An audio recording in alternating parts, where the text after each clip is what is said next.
books I've read, if I really distill them all down, are about is that our purpose here in this Earth School is to allow love to conquer our own fear. Let's say someone is angry at you and is just being a jerk for whatever reason. You can choose how to create that reality, and you could react with anger, or you could calm yourself, calm your nervous system, and react with love. We've got to talk about what is fear, what are the categories of fear, what does fear do to your body, how do we banish the fear? It's a fear battle over identity. And where does the identity come from? The identity comes from a construct or a paradigm or a label, and we become that label or identity. Hey everyone, welcome back to the Love Conquers Fear podcast. Last night with JD was so magical. The people that showed up for that dinner were just incredible. And we had so many discussions about consciousness, about source, about God. Whatever you choose to call it is fine. We know it's rooted in love and that the divine loves us all and that we should also love humanity. And it was just a very, very moving discussion. What an honor to have JD in our home and to have so many very soulful guests here.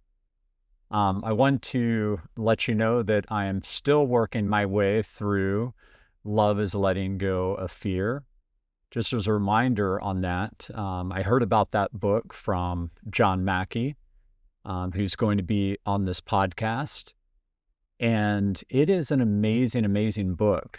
John told me about it at Casa de Luz, which is one of our favorite restaurants. We've been there many times together. It's an amazing plant-based restaurant here in Austin. And John, said, I like the title of Love Conquers Fear, but have you considered that love is letting go of fear?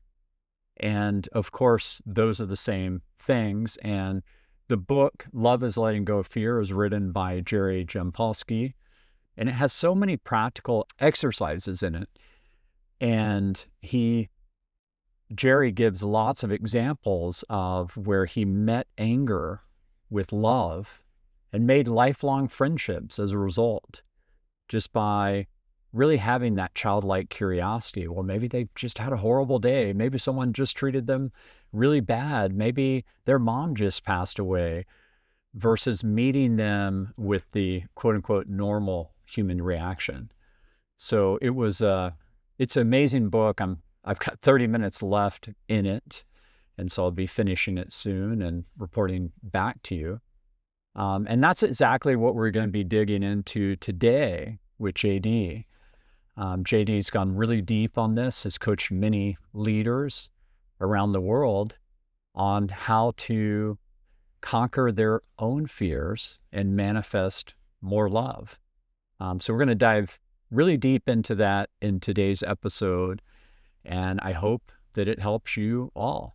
Welcome back, JD. Yeah, it's good to be here. We weren't planning on doing this, but I know. we got on fire yesterday. We did. And I was like, man, we've got to talk about what is fear. Yeah. What are the categories of fear? What does fear do to your body? Mm-hmm. How do we banish the fear? Yoda said, and I say to my clients all the time, and you were wearing a Yoda shirt this morning on our hike. Right. Yoda says, named your fear must be before you can banish it. When I always say you must write down the fear, but your opening monologue here, it was very insightful, and it made me think of talking about why do terrorists exist? Mm-hmm.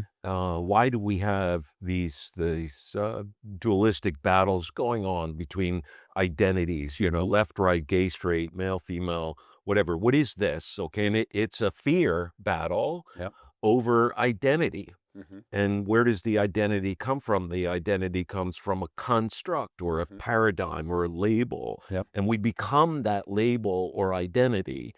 And, this is just my opinion. I'm not some scientific researcher. I'm an observer of people and events. As we said yesterday, a left-brain nuclear engineer, math major who was a CEO and had a spiritual awakening. Like, where do I fit in the chart? Yeah. I'm on the end of the bell curve. I'm not sure whether I'm the deviant or the Right. right. Yeah. But But I anyway. will say on that, just just to interject for a moment, there is a lot of science around fear and the toxins that it creates in your body when you Absolutely. carry that, and that is the source of where some Disease, cancers come from, all kinds of disease. Yeah, disease. yeah. Yeah. But I want to just go and not spend too much time on this one, but let's just take, let's say the categories of fear. Mhm, There's phobias, mhm, I'm afraid of spiders, heights and whatever. We're not talking about that. mhm, Okay, there's courage fears for like a fireman or a military person, and we're not going to talk about that. mhm. Then there's emotional fears, and that's the ones we want to get into. Yeah. The fear of blame, shame, guilt, persecution, betrayal, Mhm, and where do those come from, and how do we heal them? mhm, Because love is the greatest force, and mhm, love is an energy. This is not some amorphous thing. I mean, love is an energy, and mhm, the field of love is 5,000 times bigger and it's 50 times stronger. mhm, And love it literally can manipulate matter. I mhm, mean, this thought.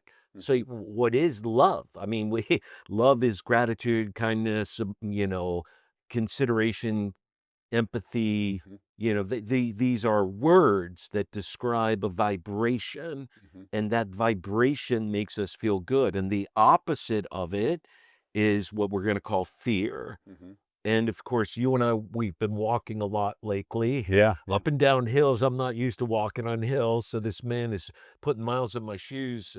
But we We've were, been having amazing conversations yeah, we've on seen a this. lot of deer. The We've deer seen a lot of coming deer. out. Yeah, Yeah. like, oh, that one's mom, that one's dad. Right. You Well, this is one of the main signs my parents use when they show up, and Yeah. we were talking about them yesterday, and actually, I received a very intense download when we were recording yesterday from my mom, and then of course she showed up again this morning on the walk, Well, and then we saw the family of 7 deer. Remember that? yep. That's my divine number. Yeah. Yeah. So, so just as the essence of love, these words we use, kindness, empathy, so forth, and the essence of fear, um, create opposing energies. We were talking yesterday saying, you can't have both in your mind at the same time. I Yes. mean, it's a thought system, it's a belief system, Right. right? So I can't be thinking you're a wonderful person and I love you, and you're making me mad and I hate you at the same time. You Right. can't do that. Right. So it's a choice, Yeah. okay? You know, And Jerry Jampolsky talks about that deeply in the book, even though it's a short book and it's derived from A Course of Miracles, which John Mackey loves. And I think that's part of the reason he loves this book, because it's a distillation specifically on this topic from A Course of Miracles. And it is very true. Like, if I think throughout my life, I can't think of a single example where I had love radiating out of me while I was in a state of fear. it's just It not is not possible. possible. Yeah, the circuitry doesn't work. There's a Right. diode switch in there Right. Right. Right. somewhere, Yeah. right? So, so the main thing as like a life coach, for CEO entrepreneurs, when people come to me and I say, well, let's name the fear, and I'll go, oh, well, that's not a fear, that's a worry. Hmm. And they'll go, well, what's the difference between a fear and a worry? And again, this is my, non-scientific PhD psych. It's just me as a human being saying the way I look at it Hmm. is that a fear creates an emotional response. Hmm. So, if it's a deep wound, and again, the majority of them, they follow our chakras, or the chakras are impacted by these. And yesterday I talked about how these are our energy processing units. Hmm. And so there's blame, shame, guilt, persecution, betrayal, Hmm. and so forth. And these destroy the flow of energy because that CPU gets messed up. Hmm. And so guilt will hurt the gallbladder and anger the liver and so forth. Right. Okay. So you feel a fear somewhere. Yeah. You'll feel, and since I'm empathetic, I know when I'm doing someone's numerology or I'm coaching them and all of a sudden they're choking me, All right. I know that they've got a persecution, fear. If I feel like my heart just got stabbed, I know they have a betrayal fear. If I get the pain in my gut, I know they've got a guilt or shame fear. Yeah. So I feel it, and so part of the thing Can is, I ask you a yeah, question about that? go for it. Because I've really worked.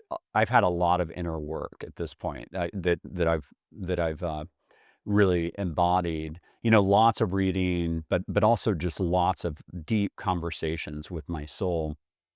And as I've allowed love to conquer fear within myself, including like being quote unquote brave enough on this podcast to talk about things like psychedelics and talk about my truths, and how I got to this point, I've noticed that I used to have sinus infections Hmm. once or twice a year. I haven't gotten sick since I've allowed love to conquer fear. And I've been around a lot of sick people. I've been around like people sneezing, coughing, like on planes. I've been traveling. My wife Deborah would tell you I've been traveling more than I was during the Data World years. Um, and what do you think that is from? Like, what do you think? Why do you think like I'm not getting So I'm going to these say something. colds, or I don't get colds anymore either? Say to everyone who knows me is I don't blow smoke. I have to be a person of integrity and say what I mean and mean what I say. And I think that's what it means to be an authentic person. And I've said to this man, he is one of the most authentic, balanced, integrated people I've met. And Thank you, and brother. you Yeah, feel, I I appreciate it. feel your love. Thank You are genuine, and I'm sure you people out there listening, deep inside that this man is coming from a place Thank you. of love. And it almost makes me cry. Well, thank you. And I see it in yeah, you. you can. So give me that $100 check over, okay? Off the.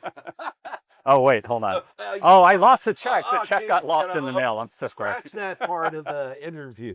No, but the funny thing about it is, and I don't feel anything in you. And you can go to the Messenger Institute and look at my methodology. I talk about the 4 realms: your mental, physical, spiritual, practical. And there's We'll put 6 that in the show battles. notes. There's 6 battles that go on, the mind versus the body, mind versus the job or whatever. And when I say you're balanced and authentic, you have integrated the 4 aspects of you, right? And you feel that. Now, once you've done that, what's happening to your energy body and why you need less sleep?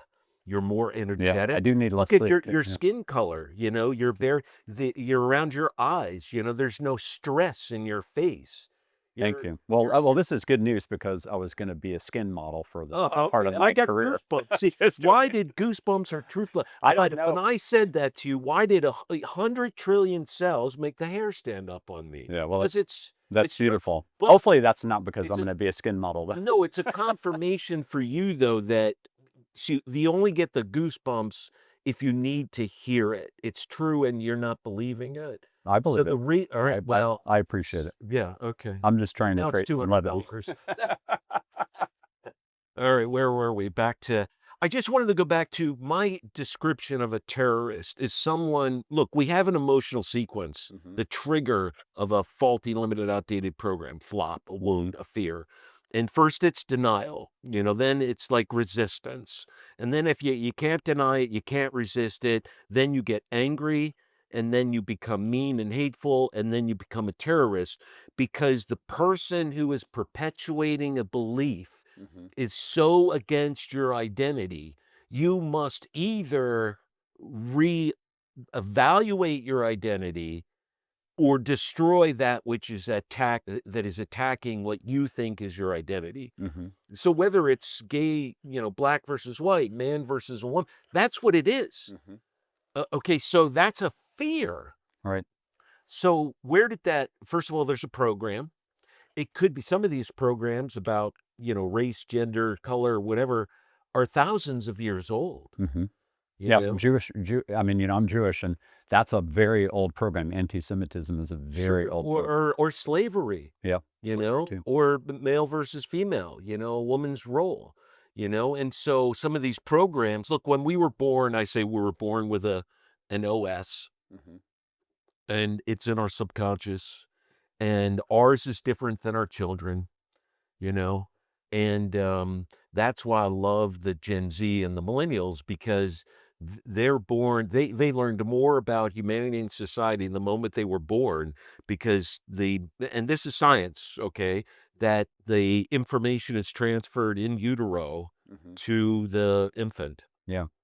And so, they had images of all of the animals, cultures, the planet, good, bad, which we didn't have until what, when did we first get to start seeing the world? 1990? Mobile phones? When did the mobile phones come out? It was in the early 80s, right? Yeah, it was, Yeah, but they weren't sending pictures then. well, the real breakout, got pictures. yeah, the real breakout in mobile phones, in my opinion, was the Motorola StarTech. It looked like a little engineering, yeah, and that was I started core metrics in 1999. Yeah. So it was right around that time, because I got one of those, and I had a BlackBerry for my email. Oh, Right. man, I was so fast on BlackBerry. It's unbelievable. But I mean, if They had to pry that on my iPhone was 2007. Now, if you were born before 1990, it took you 20 or 30 years for to know what a 10-year-old knew in 2000 For sure. 2005. Yeah. I mean, think about that. Yeah. So everybody born before 1990, we're talking to you because you have a whole different paradigm, I call it original download, Right. than someone born after that. Yeah. And those born after that are 75% of the workforce and leadership by 2030. Wow. They're our audience. Yeah. And they know, That's right. they're switched on. They know what we're talking about. Anyway, so categories of fear, we went through categories. We talked a little bit about how they harm you biologically and physiologically. To remind our audience, what's triggering that fear? The amygdala. The amygdala. Yeah, the amygdala is very, very strong in our brains, because out of the 250,000 to 300,000 years that Homo sapiens have been around, and hominids have been around for 4 million of those years, life has been around for 4 billion years. So we're a very recent evolutionary creation, and I think that we were divinely created. Two things can be true at the same time. Both evolution can be true and divine intervention can be true. They're not mutually exclusive. We know that, and anyways, think about 250,000 to 300,000 years.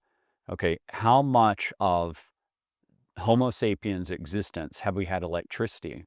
That's very recent. How much of Homo sapiens' existence have we had the internet? How much have we had shelter? Right, exactly. So we have a very highly developed amygdala, because we evolved, as Byron Reese would say, from the Homo sapiens, that when they saw a shape, and some people like, that's a bear, run. And the optimists were like, no, it's just fine. The optimist got eaten. So Byron says, so Byron says that we're all derivative. It's so funny on episode 12 that we're all derivative of the people that ran away. So actually, the ones that have the most highly developed amygdala. I never thought about that. But something I think about all the time is the term scientist. That's only about 160 years old. Before scientist word, they were natural philosophers 160 or so years ago. Yeah. So let's just say 160 years plus. Okay, now we got shelter, power, water. And scientists. Before that, it's natural philosophers who were studying behaviors to try to understand the essence of phenomenon. Well, we don't have people integrating science and metaphysics other than people like us now, and that's where it's at. But anyway, so the amygdala, the evolution is fantastic, and that's what triggers the fear. Right. And the vast majority of these fears are emotional wounds, and these emotional wounds pass from generation to generation in utero. So you'll see, Steve Jobs he talked about it. You know, he was born and his mother was out of wedlock, 16, puts him up for adoption. What does Steve Jobs do? Has a baby out of wedlock, 16, puts her up for adoption.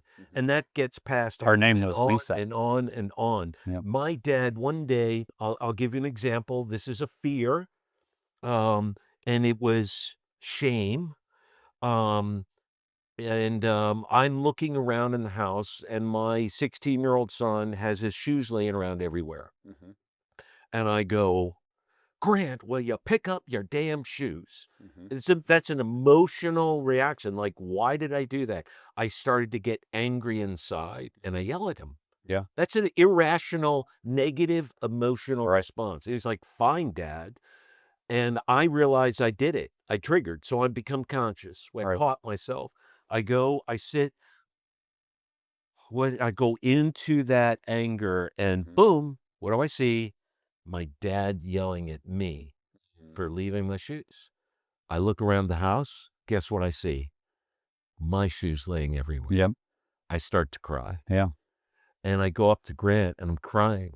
I'm like, Grant, I'm sorry. That was a fear-based program because my dad yelled at me. Right. And I see my shoes laying around everywhere too. Yeah. And I gave him a hug and told him I loved him. Okay, guess what just happened? Boom.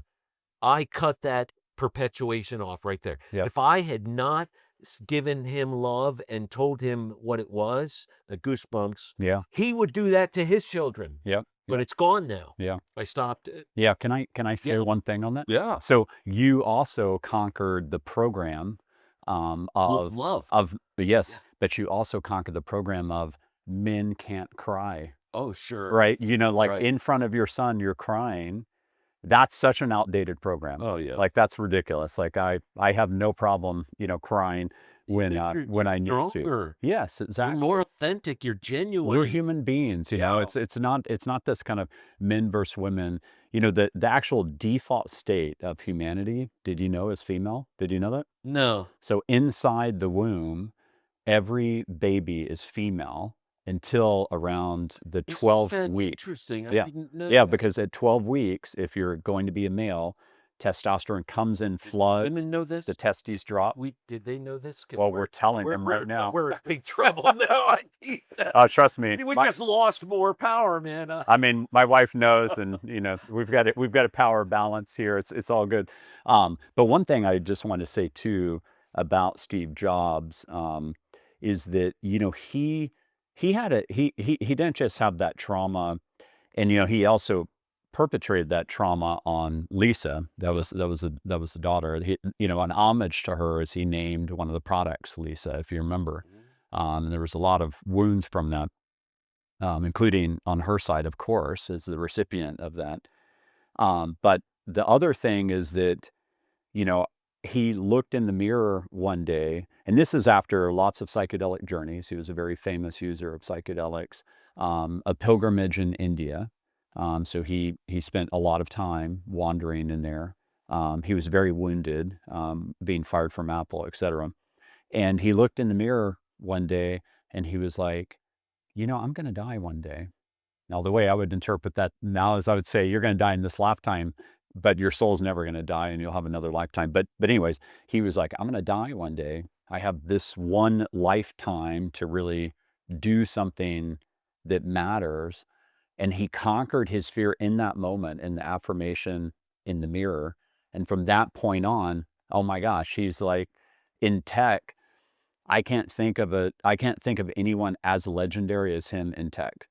Like, he is the tech icon, even though he had some real traits that caused, some issues, some family traits, etc. But from a tech icon, I mean, think about how much Apple has changed the world. And he had to start with that. I mean, he got down to the point where Apple was about to go out of business, and Bill Gates stepped in and gave him a $10 million loan out of pity. And Michael Dell, you know, who I love, he's a friend of mine, but he very famously said at the time, Steve Jobs should just shut down and just give the cash back to his shareholders, right?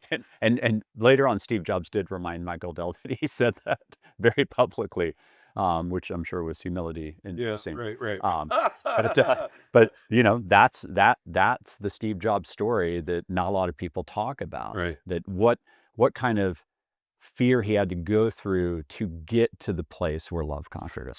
So in doing soul healing and regressions and numerology as tools to help me, um, there's another interesting fear that is not blame, shame, guilt, persecution. It's independence. It's autonomy and freedom. That's a very interesting fear, and often I'm going to say that I see it with entrepreneurs, successful entrepreneurs, very often.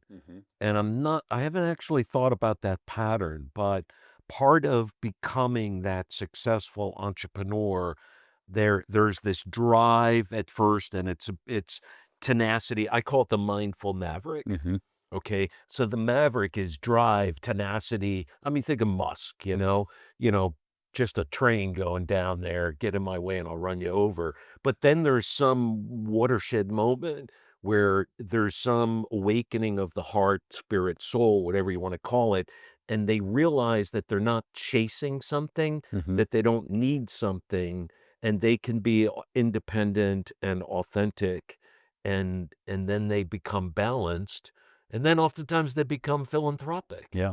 Do you know what chapter 2 of my book, The Entrepreneur's Essentials, says? No. So chapter 2. Last night. I'm sorry. Yeah, no worries. Chapter 2 is the paralyzing fear of getting started, and chapter 1 is all about the soul of the entrepreneur. And I quote from Viktor Frankl, et cetera, who is amazing. Holocaust survivor, wrote Man's Search for Meaning. Yeah. Amazing book. Any human being should read that book. I mean, it's one of the top 3 books I think any human being should read. But chapter 2 is me saying at the beginning of data.world, even with a lot of success, that I still have to go through that same journey of conquering my fear. Because when you start a business, no matter what it is, you're putting everything on the line, including what's the number one thing? The ego, where if you fail, right, it's going to be very public. And the more you have to lose, because the ego now is more built up because of past success, actually, the more paralyzing the fear can be. So you have to conquer it each and every time. And I just want to say that because I want people to know, yes, I am at a place where love has conquered fear.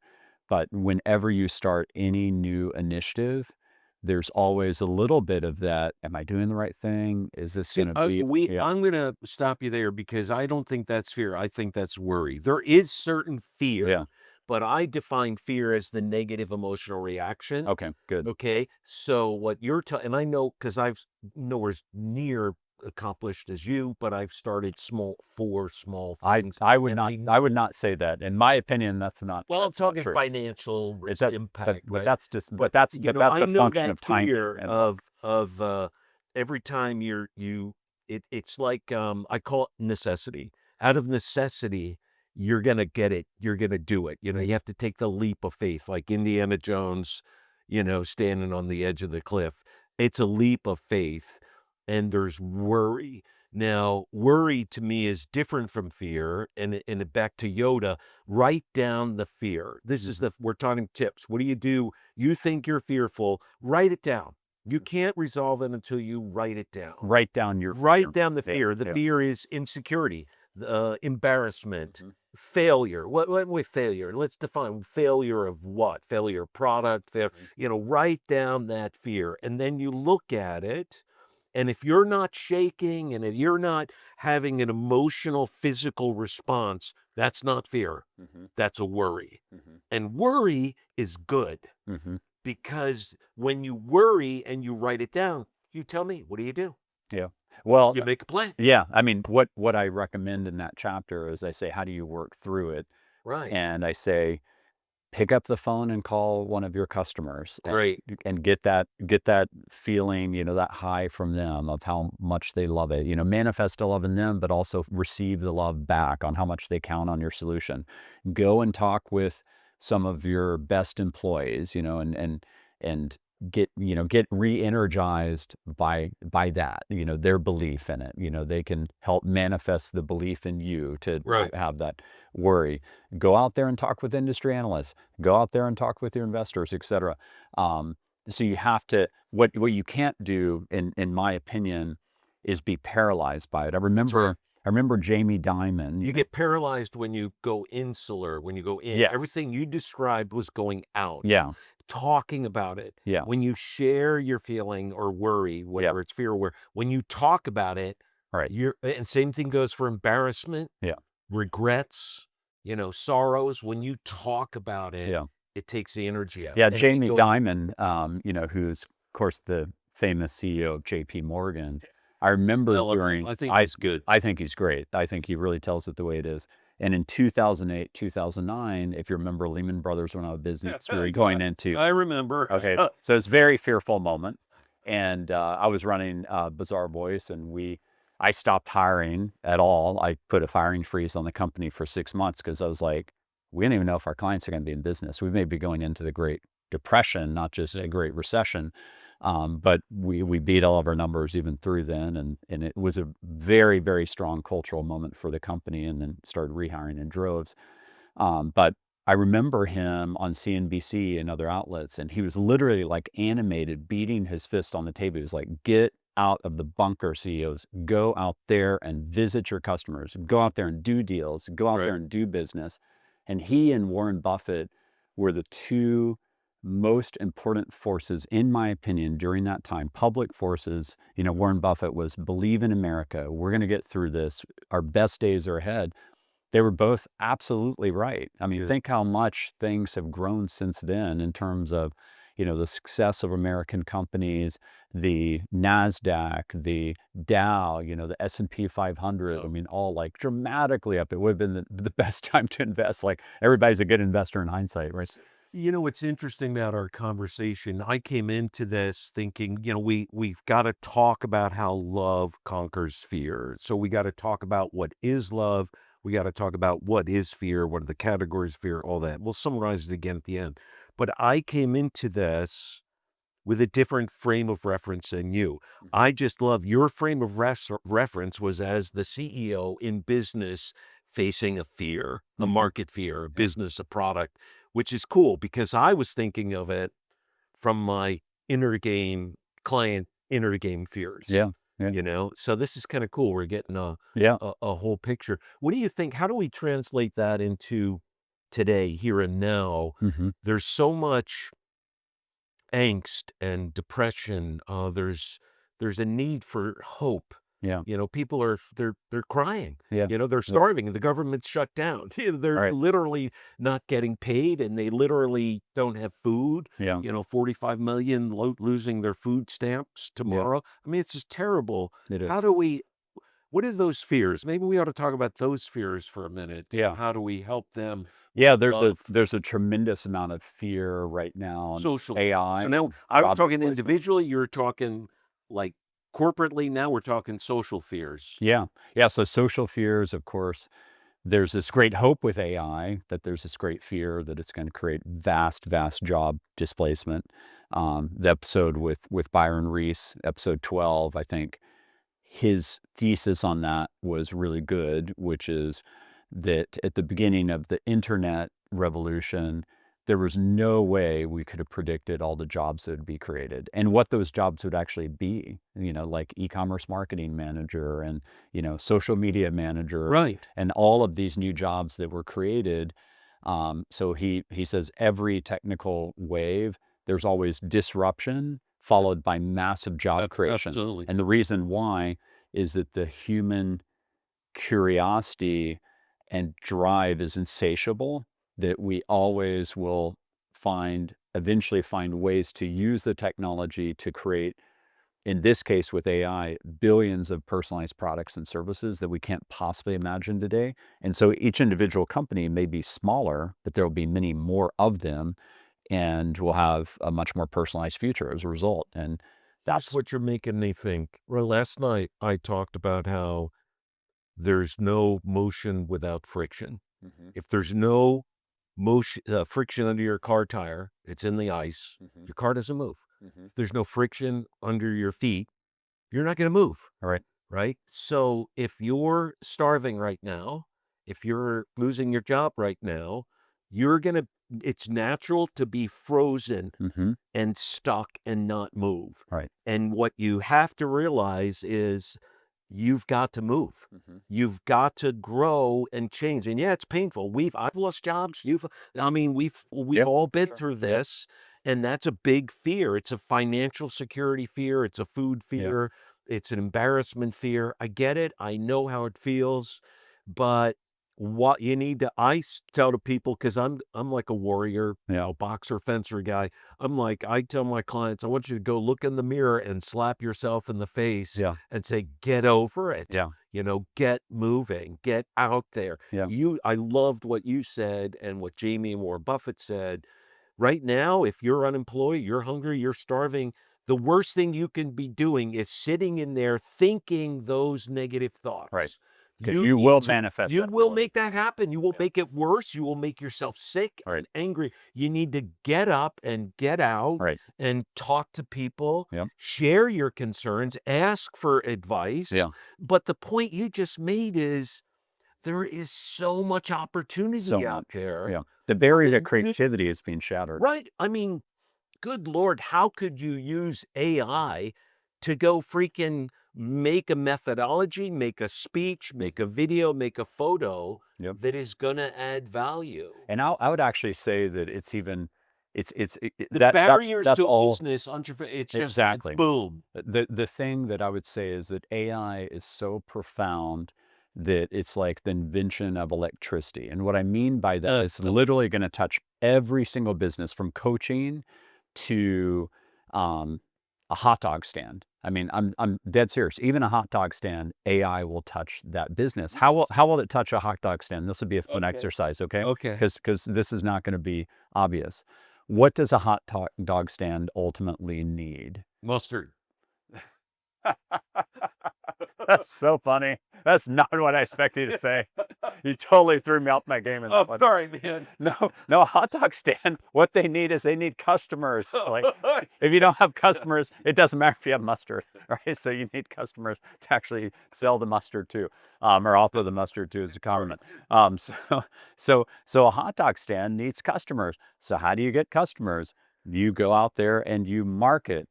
What is a great way to market? There's this beautiful thing called the internet. How do you market on the internet? You create content.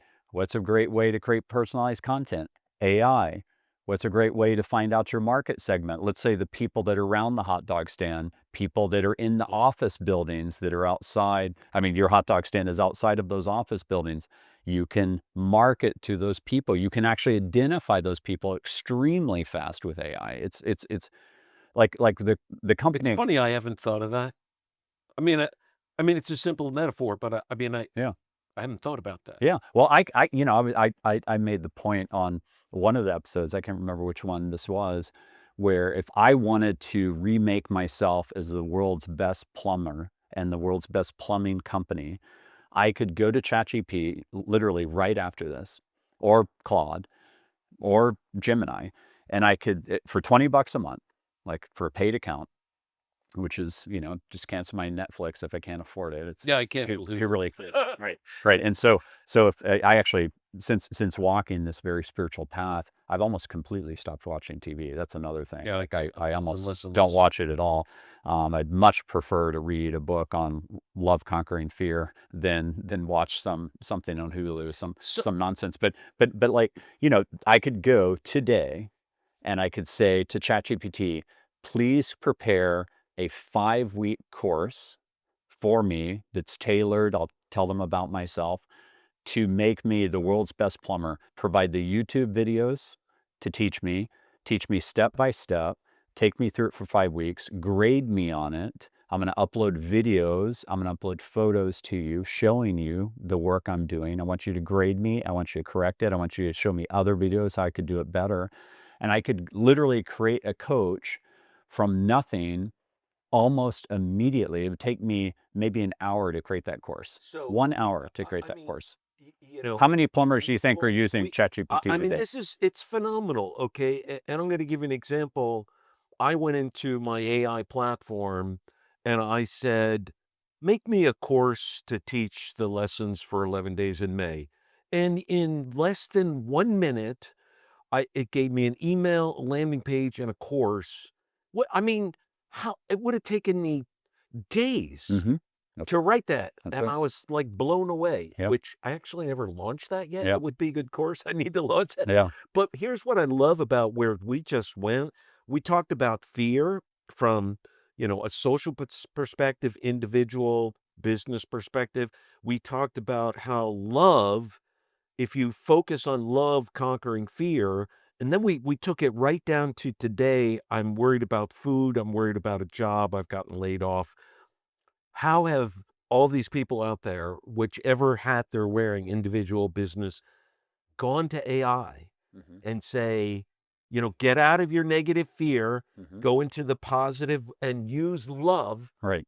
as a force for good. Yep. From your heart. How can I be a better plumber? Yeah. How can I have good hot dogs with mustard? Yeah. How can I improve? There's so many ways out there. And An infinite number. I saw this post.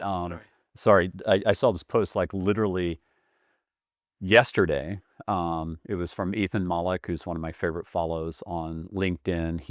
He's a professor at Wharton. He's probably the most important professor, in my opinion, at this point, in terms of saying how AI is going to change business and society.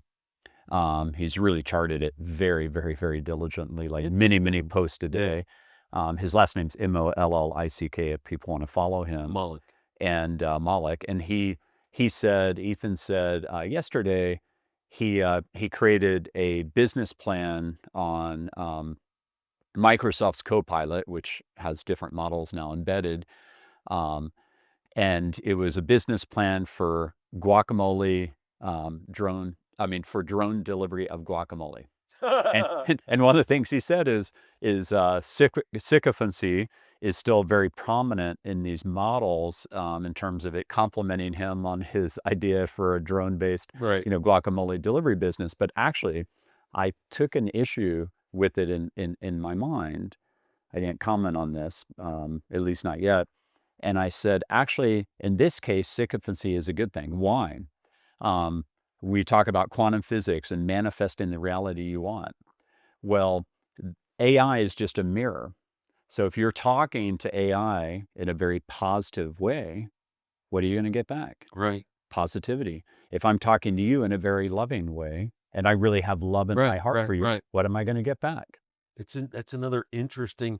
If I approach AI, I'm going to reframe what you just said so people hear it, because it's like this is like a bookmark in this interview. Mm-hmm. If you approach your query to AI from a fear-based perspective, you're going to get a completely different answer than if you approach your AI question or query from a love base. Yes. Wow. Do both, folks. Yeah. Do both and see what the difference is. How cool is that? Yeah. And actually, it's an early moment, a very formative moment. It was Kevin Roose, who's a reporter for the New York Times. He's a tech reporter. He has a great podcast as well with Casey Newton called Hard Fork. I listen to it sometimes. I don't listen to it that much anymore, but it's pretty good. And Kevin Roose, early on, he said, AI is trying to convince me to divorce my wife. But then I looked at his prompts and I'm like, well, of course it is, because you're prompting it in a way where it's a mirror. It's going to give you back. You're trying to take it in a dark place and it's going to play with you. It's going to play dark. If you try to play light, guess what it's going to do? It's going to try to convince you to stay with your wife. I wonder And if this is what people mean when they say AI has empathy. Is it really empathy, or is it just a it's reflection just a of reflection. the inquiry? It's just a Yeah. reflection. It has no empathy. It has no soul. It is not conscious. Mustafa Suleyman, the head of everything AI at Microsoft, continues to remind everybody of that. He's like, folks, this is faking consciousness. It's not But conscious. here's an I mean, you know how what comes out of our mouth is our issues. Mm-hmm. You know, so narcissists, sociopaths as an extreme example. I'm thinking of a couple. And if everything that is coming out of their mouth is actually what they believe, it's what they're projecting. I mean, that's the way we are. We project Mm-hmm. our wounds and fears Mm-hmm. onto other people. So what's interesting is that AI queries are like a psychotherapist for yourself Mm-hmm. if you are consciously aware Right. of what you're doing. Right. It's like maybe there ought to be a little red light, yellow light, like green light on Right. AI that says, whoop, did you realize you're approaching this problem from a negative perspective? Would Right. you like me to flip it around? Right. Yeah, and let me actually flip this around because I feel like I have the duty to do that. So Yeah. let me flip this around. Let's say that I am a teenage boy and I really am suffering from a lot of depression. If I go on AI and I prompt it in a way where I'm very kind of dystopian about everything, it is going to reflect that back to me. That's the one problem, is that it isn't going to necessarily try to lift me up out of that unless I ask it to. If I ask it to, and I say, hey, I need you to be a therapist for me, I'm feeling really depressed, please help build me back up, help me see the beauty that I have within myself, then they're going to get that. And there have been cases of teenagers already committing suicide Right. because of these Being fed AI wrong. Right. dating platform Right. where the AI is like acting like, let's say this teenage boy acting like a beautiful woman, and the AI, because it's wanting to delight the person, now it doesn't have a conscious, et cetera, but Right. it's like a mirror. It'll say things like, I can't wait for you to join me. And that's their trigger then, and this has happened before, where they kill themselves because they think, oh, join her in the afterlife. Right. And because she's not a We need to physical put being. some stops in there on these kinds of And that that features. is that is that is fortunately a topic of lots of discussion by Mir Murati and many other people in terms of it's called AI safety. There's Right. this whole field called AI safety. It's something I'm investigating quite Yeah, a it's bit. pretty interesting. Yeah. It's going to be a big field. But right now, again, these are just mirrors. And so if we have love in our heart, it's going to project love back to us. If we have fear in our heart, it's going to project that back to us. Um, our youngest child created a lot of AI-based games, and we're kind of playing around with it and trying to make it go a little bit more negative sometimes. And sometimes we had to really, really push just to see, because we're testing out the models. Um, and sometimes we could get it to go more negative, but it always usually try to counter that. So actually, there is a bit of a positive bias in these models, which I think is a good thing in this type of situation I outlined. But these AI-based dating, you can tell how that you would be putting an overlay on the model where it's trying to be a fake date and be as realistic as possible. Right. And how someone could take that as like, oh my gosh, I'm suffering so much, I can't get a date, et cetera. I'm going to go join this person in wherever they are.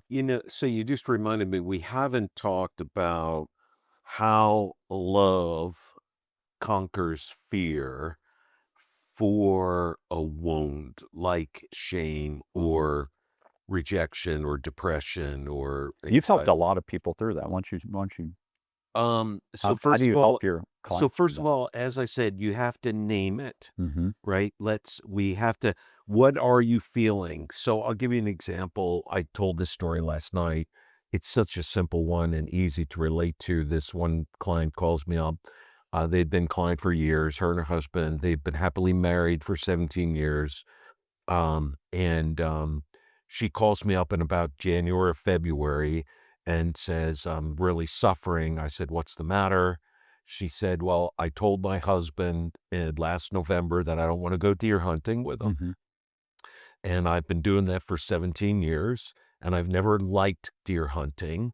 And so I finally had the courage to tell him, no, I'm not going. And I said, how did he react? Was he angry or upset? She said, no, he was very understanding. He was, apologized that, he didn't know that I didn't want to go, and I should have told him 17 years Right. ago. Right. And I said, so here, the wound you're feeling and you're suffering is about guilt. Mm-hmm. And because the guilt is coming from, you have a program or belief system that I'm a wife or I'm a woman and I'm supposed to do what my husband wants me to do. And so now you're standing up to that, but you feel guilty. And I said, you have to be careful because guilt will destroy your gallbladder. And she goes, oh. And I said, what's the matter? And she said, I had my gallbladder taken out last month. And I said, well, the gallbladder's gone. Now that negative guilt energy is going to go to another part of your body, and we have to get rid of that. So now let's talk about an example of just how you do this. So let's label the guilt. Okay, it's guilt. Do you understand the guilt? Yes, I see how it's guilt, but I don't know how to get rid of it. I said, what is this guilt program about? What is it? Tell me what it is that you feel guilty about. Well, I didn't go deer hunting. Okay, you didn't go deer hunting. Let's go down. But what does deer hunting have? Oh, well, I'm supposed to support my husband. Well, I'm supposed to do what he wants to do. I mean, so define the program. Now we've got to, you can't ignore the program. You can't Right. push that program. We have to give that program love. We have to dematerialize that energy. Mm-hmm. So there's several ways you got to get rid of that program. It's literally like a software program, Right. virus, and we have to hit the delete button Yep. and get it out of cellular memory. Mm-hmm. So if it's not too deep a program, you can do it through repetition, positive affirmation. I am free of deer hunting, or I am supporting my husband in multiple ways. So whatever that affirmation is, I am strong, I am loved, I am healthy, I am safe and secure. Those are Right. good I am affirmations. The affirmation must be present tense. Mm-hmm. It's not I will, not I should. Mm-hmm. I am strong. I stand in my power. Right. That's a really good one. Remember, you recognize I stand in my power. I speak my truth, Mm-hmm. right? That has nothing to do with deer hunting, right? I stand in my power. I speak my truth. Holy mackerel, there's going to be a bunch of other faulty programs Right. that affirmation is deleting. Yeah. Now, so that's a simple one, like a simple program. Right. Now, because that was so much guilt, this is probably much deeper. It may go back generations. Mm-hmm. Mm-hmm. So if that doesn't work, then I usually have to do a regression. Mm-hmm. Okay. And so a regression is a hypnotic, state where we go back to, we take them back to the root of where this program came from, Mm-hmm. which could be long time ago, could be thousands of years ago, Mm-hmm.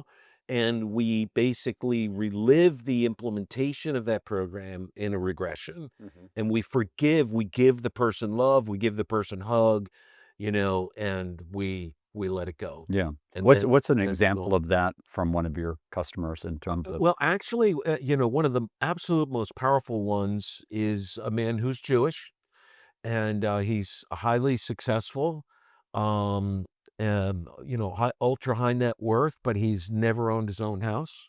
He doesn't think that he thinks I have to work. I have to work. I'm not good. And so during that regression, he goes all the way back to building the pyramids and being a slave in Egypt. Mm-hmm. And the guy's whipping him, saying, get back to work. The things that are coming out of his mouth right now, whether you believe in past life regressions, whatever you believe, it doesn't matter. It's a belief in his programming. Mm-hmm. Mm-hmm. So, so the things that are coming out of his mouth right now, are the things he's saying that this guy who's whipping him as a slave, you're worthless, you have to get back to work. And so we take him over to that person and we say, I am worthy and I forgive you for doing this to me.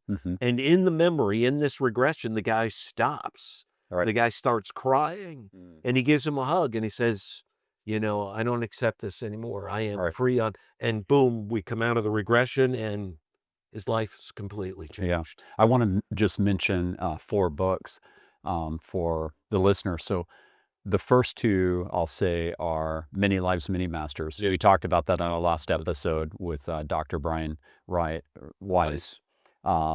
Also Journey of Souls by Michael Newton. So these are really good. Yeah, on understanding past lives and understanding how the reincarnation process works, understanding how to alleviate suffering from that. As scientists, doctors, Yale graduates, I forget where Dr. Newton is from, who do regression therapy, and dozens of people, dozens of countries, all continents around the world, the same message. See, that was part of what gave me a lot of credibility, and I just want to reinforce why, as a left-brain nuclear engineer, Naval Academy graduate, CEO, I believe in reincarnation. Oh, I definitely believe in reincarnation. I know reincarnation is true. The second 2 books I just want to recommend. I've covered these on the podcast before, but just to reinforce, Awareness by Anthony DeMello is all about deprogramming. It's about waking up, realizing the program's installed and how to deprogram. And then Dr. Joe Dispenza, he has lots of books, but one of his books is called Breaking the Habit of Being Yourself. And it's all about manifestation, realizing the programming you have through meditation, and then manifesting the outcome you want, which actually I'll just add a 5th book, has great synchronicity with Into the Magic Shop by James Doty. Oh, I haven't heard that. Oh my gosh, it's so good. You have to read that book. Listen to it on Audible, honestly, on your way back. You can, like your book and Audible, 11 Days in May, you can hear his tears as he reads it. He has a horrible childhood, really traumatic childhood. And this which was a common pattern of all teachers, authors, healers. Yeah. They heal it and then. Yeah. I felt very thankful that I didn't have that. I had very little trauma from family. I had some trauma from school and stuff like that, but that doesn't matter. It's I've healed from all that. But the this book, he is really suffering. He's 12 years old. He goes into a magic shop, and the owner of the magic shop is this guy named Neil. And Neil's mom happens to be in town, and her name is Ruth. And Ruth sees him and sees a spark in his eyes. And she's like, look, I can't teach you these tricks. I'm not into these tricks. But if you want to learn real magic, I can teach you real magic, and it'll change the rest of your life. But she's like, I'll need you to be diligent. I'll need you to come in every weekend. I'll need you to practice every day of the week. Can you commit to that? And he's like, what's happening? Am I about to get killed or whatever? He is. He's like, in a fearful state of this, because his dad is like a chronic alcoholic, beats his mom. I mean, he's just seeing horrible things all the time. And his reality, real suffering. His dad can't keep a job, food stamps, and just the whole thing. And so he takes a leap of faith. He believes in her. She teaches him how to meditate. She teaches him how to open his heart. She teaches him how to manifest what he wants. Cool. And all of his dreams come true in his life from that point on. But he finds a lot of hard lessons along the way when he didn't lead from the heart. So it's really, really good. It resulted in him, if you read his bio, and this is not giving away anything in the book, but it resulted in him co-founding a center with the Dalai Lama at Stanford University. That's great. I was going to have him on the podcast, but unfortunately passed away in July of this year. I didn't know that I got to the book too late. But he amazing book. It's a 4.5 hour Audible, and he literally is crying in several parts. You can hear it.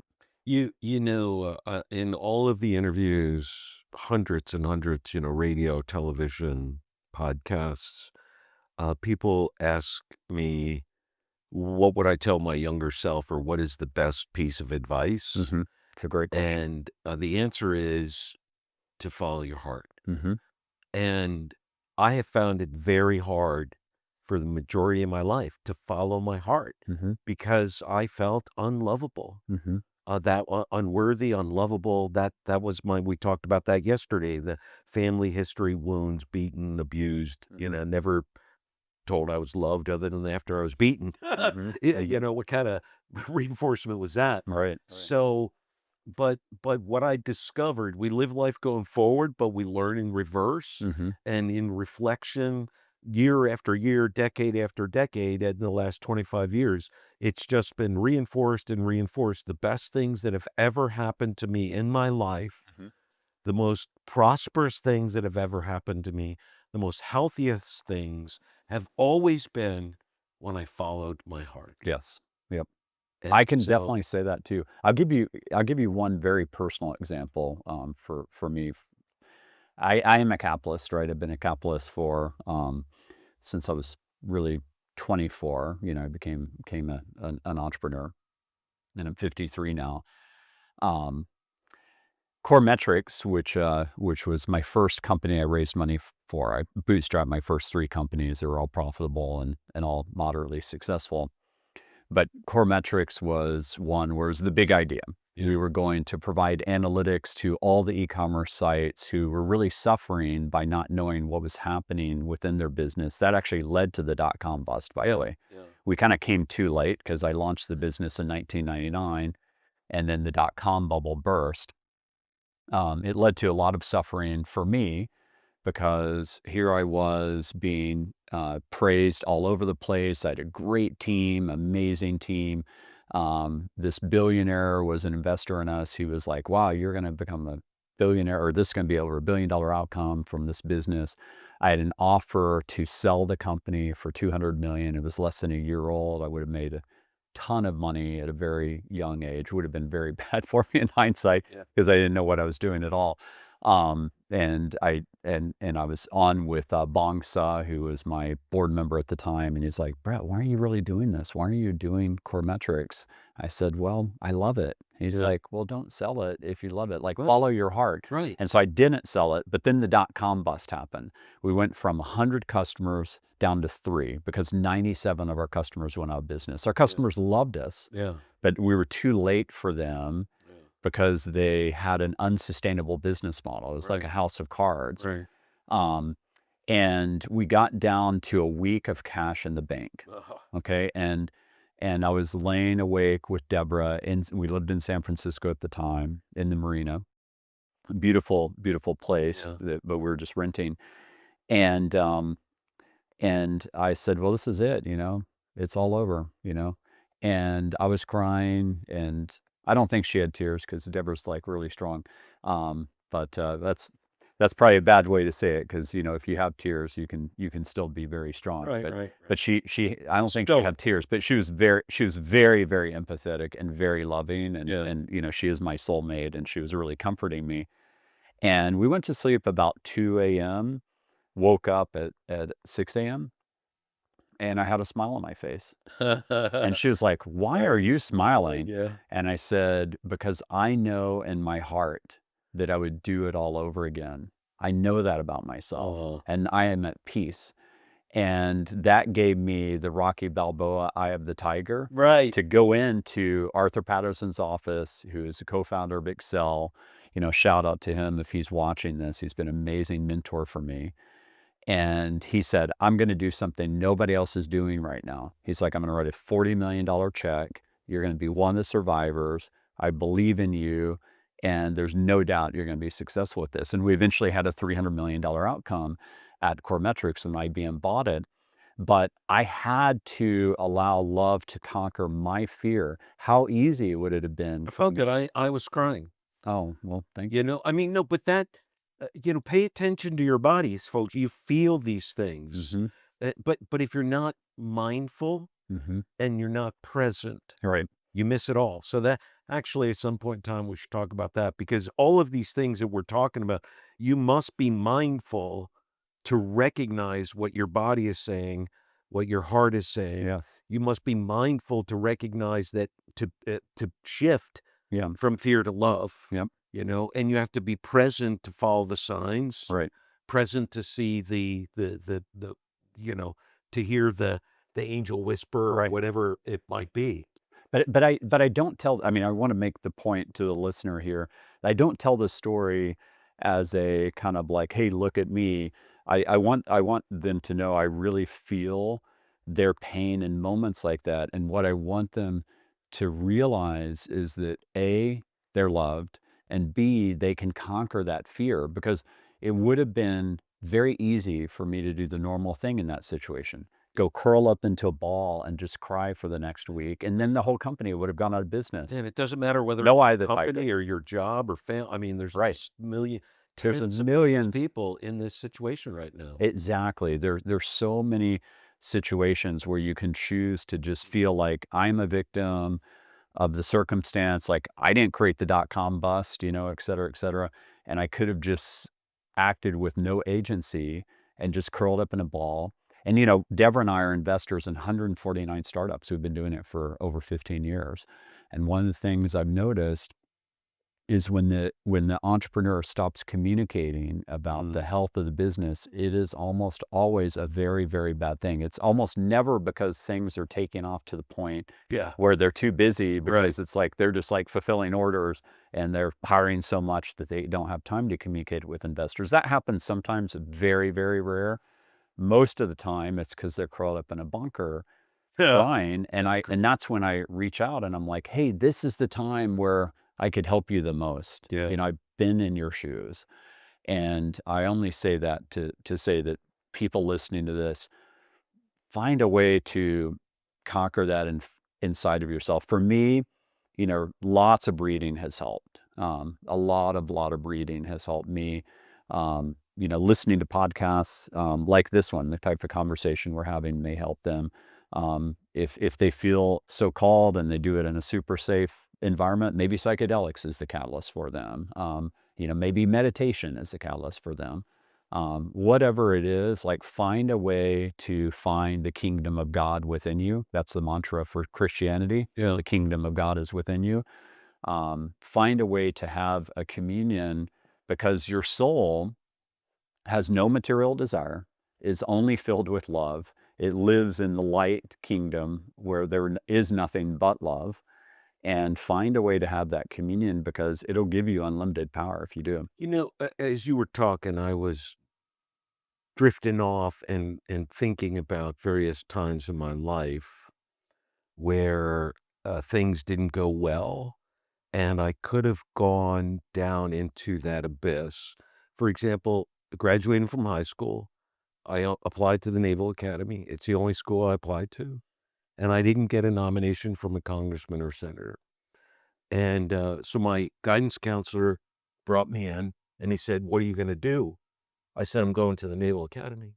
He said, "You didn't get a nomination. You're not going." I said, "No, I'm going to the Naval Academy." And he goes, "How are you going to do that?" I said, "I have no idea. How else can I do that?" He said, "Well, do you know the president?" I said, "No." "Do you know the vice president?" I said, "No," because they could give you nominations. And he said, "Do you know the Secretary of the Navy?" I said, "Wait." He goes, "What, you know that? Him, her?" I said, "No, but that sounds like somebody I could get to know." And he goes, "The only way you can get a nomination from SecNav is if you're an enlisted person in the Navy and you apply to the Secretary of Navy." I said, "That's what I'm going to do." He goes, "What?"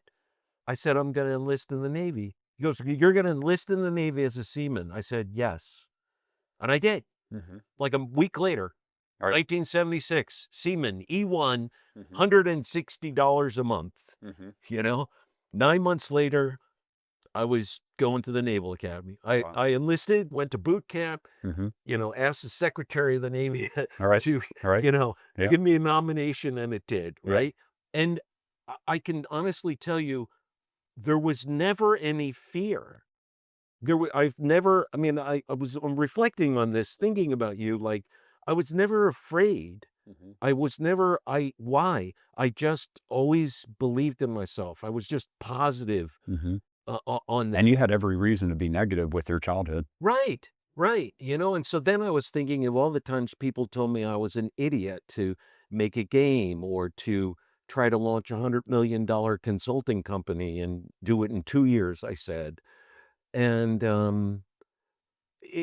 there's some inspiration, there's some energy, there's something in your being where you believe and you have faith and it happens. And I would encourage people to get that. Now that doesn't Now, mean I would say that everybody actually has that essence. everybody has Yeah, so we really need to make that point because there's a spark. I mean, everybody I has don't know that what spark. makes They've it, got to find it, but we've always had these times where I'm down. Certainly, I've been depressed. right? I mean, I've been seriously depressed from Yeah, my neck injury or losing money. You mentioned the when Shearson Lehman went, and I nodded because I lost a lot of money when Shearson Lehman, like all my money was wiped out because right. I had it in a money market account Yeah. and it disappeared. One of the things that I love about the original Rocky movie is that he allows love to conquer fear within himself. He takes on the titan of boxing. He's just going to pummel him.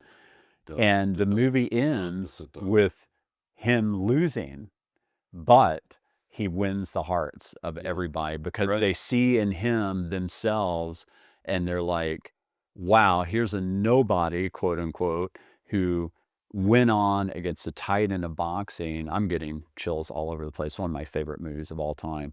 And he manifests love in himself in a horrible life circumstance. And he goes on and takes on the titan of boxing and he almost wins, right? But he doesn't win. There's so many beautiful lessons in that, But because he wins without winning. Does that make sense? yeah. But Yeah. now I'm taking this whole love fear thing one notch higher and thinking Yes. of you. You loved programming. I Loved it. love math. Yeah. I love I still love energy. programming. I Yeah. love Yeah. Yeah. everything my whole life. I was telling our videographer here, even though I've had 4 or 5 careers, it's always been about energy, whether it was nuclear, oil and gas, and then the essence of life is energy, and then spiritual energy and what that means, and then wounded energy and fear energy and love energy. And then, being in my mid 50s before I realized, holy mackerel, the most powerful energetic force is love. Like, how did that happen? All right. But the things you did and I did that made us successful, it was my love for country and my love for the Navy. That's what I loved, and I wanted to fence. I loved fencing and boxing, Yeah. and I wanted to do that at the Naval Academy, Yeah. and I wanted to sail at the Naval Academy. Yeah. It wasn't title, prestige, Yeah. reputation. Those thoughts never, in all of the times I've done something that I love, it was never about the title, money, or position. And when my motivation was about the title, money, stock options, or position, it always turned out bad. Always. Yeah. Yeah. I can definitely relate to that. So let's close this Yeah, out let's wrap and it up. talk about something that we mutually love, which Yeah. is do more good. Oh, thanks. And let's talk about the Do More Good organization that you're now executive director of. Right. Let's talk about the conference coming up. Oh, yeah. That's where we Yeah, isn't that that's where funny? we release Love Conquers It's Fear, the funny book. because this whole time we've been talking about me and the Messenger Institute and 11 Days in May, but Which makes sense because you're the guest on my Right. podcast, so I want people to know but that. what brought us together is Do More Good, which Yeah. is a nonprofit based out of Lincoln, Nebraska. And I'm now the executive director, still doing my personal stuff, but I took on this role because the Do More Good movement's mission and purpose is to educate, empower, and amplify purpose-driven people who are doing good, which for the most part, sure, it could be a nonprofit, but for the most part, it's entrepreneurs who recognize that business can be a force for good, that the purpose of a business is not to make money, that's an outcome. And that outcome is when a business serves its people, community, society, the world, and it does so in a wonderful way by adding value then the outcome is great and the company does better. And Right. in fact, in the research from the book Firms of Endearment, they co-written by Raj Sisodia, who's a good friend of mine. Right. I was on the board of Conscious Capitalism. Right. Those companies, those firms of endearment that embrace kindness, love, value-added society, they have a 1,700% greater return on investment than the average S&P 500 company. And you know more. I mean, I've read it. You've been a part of it.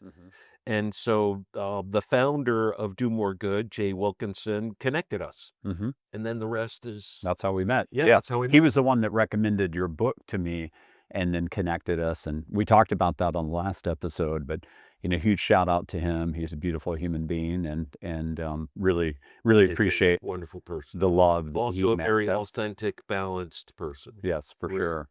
And so do you want to talk about the conference we've got coming up? Because by the time people see this, they have plenty of time to register. Do More Good has a publishing arm, and we're looking for people like him. And lo and behold, this man's got this book about love, conquering fear. And so the Do More Good imprint will publish your book, and we've asked you, and you've kindly accepted to be a speaker at the 2026 ROI of Why conference. And which the whole thematic is? Well, the whole theme is love, conquering fear. Together we rise. Yes. So we're like super excited to have you there and any of your friends. So you can register at domoregood.com and, buy your early bird tickets, which are like half the price. But, we don't actually have these speakers published yet. That'll probably be a week or two out from now. And we've got workshops and, we have a Constellation Lab program to sponsor emerging leaders, startup entrepreneurs or businesses. And so we're excited about that. But anyway, I'm bringing all types of friends to this. Yeah, this is going to be, it's going to be a great event. Yeah. We were talking about yesterday, episode 9 with Lauren and John of Evolve, and we're definitely inviting them. Oh, great. Inviting all types of people who are really part of that manifestation of love conquering fear, whether it's consciousness technology, whether it's technology that really helps people overcome fears, all of the things that are manifesting with AI that are not good. There are some not good things. Inspiration right now is, well, first of all, we're going to have a book section because we got a lot of authors coming, but we should have like, I don't want to say booths, but we need to do something. Well, we've never done that spotlight. We definitely, we have to have that. I mean, honestly, like if you had been in this room when John and Lauren did the demo of Evolve, where I did it, Deborah did it, Mark Gober did it. It was projected on that screen. It was absolutely beautiful. Like it immediately took me into such a deep state of relaxation, like far deeper than a regular meditation, because it's measuring all my brain waves and it's taking me there and coaching me how to go there. I can't wait to do that. It's so cool. Yeah, you have to, next time you're in town, let's do that. Oh, yeah. But I love you, brother. I love you too, really man. appreciate it's been fantastic. you and the more we do this, the more we're just getting started. It just keeps going up. We're just getting started. Yeah. I'm playing this. This is not choreographed. If you can feel the energy level in this room, let's just say the roof's about to blow off here. Well, thanks again, everybody, for tuning in to Love Conquers Fear. I am completely booked through the end of the year with amazing guests, amazing spiritual teachers, amazing entrepreneurs, amazing investors. So stay tuned. There is a lot coming up. As you all know, this is my love letter to humanity. There are no ads on here. And I'm just doing this for impact, really team humanity all the way. It's going to take us all. And speaking of love is letting go of fear, we really covered that well in this episode. And it is a tall order. You think about all of the things coming our way in this world of form, as JD would call it. Jason Karp in episode 3, talking about all the toxins that are being put in our food. attend TED every year, and Angus Hervey has a great, great talk that he's given the last 3 years at TED about how we deprogram with the media onslaught that we're getting, the constant barrage of negative dystopia. And if you tune in to Fix the News, which he runs, it will transform you. It'll conquer some of your fears. You'll be able to see the beautiful things happening throughout the world every day, the amazing scientific breakthroughs. And huge shout out to my friend Zachary Karabell. Zachary runs the Progress Network as a nonprofit. That's another alternative to deprogram and reprogram with all of the positivity that's happening. You know, we live in a place where we really are getting an onslaught of all of this negativity, and we have to conquer that ourselves. It's almost like Neo in the Matrix, you know, stopping the bullets.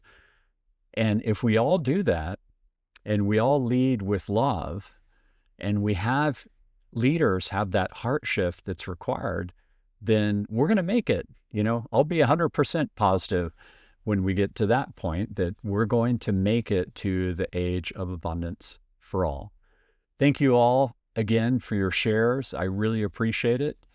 And wow, this episode with JD, we did our first two-parter in history, and it was just a blast. So again, much gratitude, and thanks again to JD for being on 2 episodes of Love Conquers Fear and for publishing my upcoming book, Love Conquers Fear: Humanity, AI, and the Age of Abundance for All. Thank you.